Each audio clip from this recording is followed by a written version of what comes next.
আরে ইয়ার, এই ম্যাজিক পেনটা কাজ করছে না কেন? মনে হচ্ছে সত্যি নষ্ট হয়ে গেছে। কাজ করবে কিভাবে? আসল ম্যাজিক পেন তো আমার কাছেই রয়ে গেছে। এবার তো মজা হবে কালকে স্কুলে। আচ্ছা বাচ্চারা, হোমওয়ার্কের খাতা বের করো। আরে ইয়ার, আমি তো আমার হোমওয়ার্কের খাতা ঘরেই ফেলে এসেছি। যদি ম্যাডাম বুঝে ফেলে তাহলে খুব মারবে। আরে হ্যাঁ, আমার কাছে তো ম্যাজিক পেন আছে, একটা কাজ করি, এটা দিয়ে নিজের খাতা বানিয়ে নেই। আরে ওয়াও, ম্যাডাম আমার খাতা আগে চেক করুন। এই নিন ম্যাডাম আমার খাতা। আরে বা, আজকে তো খাতা ভুলে বাড়িতে রেখে আসনি। ইয়ার, তোর ভাই আজ তো দারুণ খেলা দেখালো। তাই তো আমি ভাবছিলাম।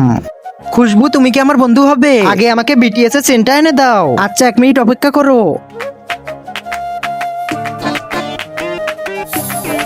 আরে wow, it's magic, it's magic. খুশ, এই নাও। ওয়াও, কত সুন্দর চেন, থ্যাংক ইউ। আজ থেকে আমরা ফ্রেন্ডস, ঠিক আছে? আজকে দেখো মক্কার এই ছবিটা সারা মন থেকে ভালোবাসে। সারা ভিডিওতে একটি লাইক, একটি সাবস্ক্রাইব করে কিনা। এটা খারাপ ইয়ার, সনির ভাই কত ভালো, আমাকে চেন দিয়েছে। হ্যাঁ, ওর কাছে সবকিছুই থাকে।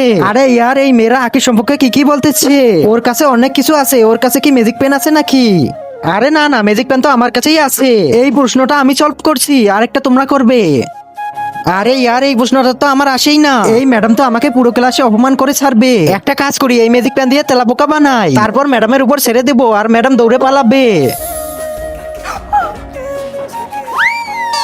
হ্যাঁ, এই ক্লাসে তেলাপোকা কোথা থেকে আসলো? আমি আর এই ক্লাস পড়াবো না, আমি আর এই ক্লাসে আসবো না। তেলাপোকা, আমার মনে হয় ক্লাসে যা কিছু কাণ্ড হচ্ছে সব আমার ভাইয়ের কাজ। ওই আমার ম্যাজিক পেনের সাথে বদলিয়ে নিয়েছে। এবার তো খুঁজে বের করতেই হবে। কি করব আইডিয়া।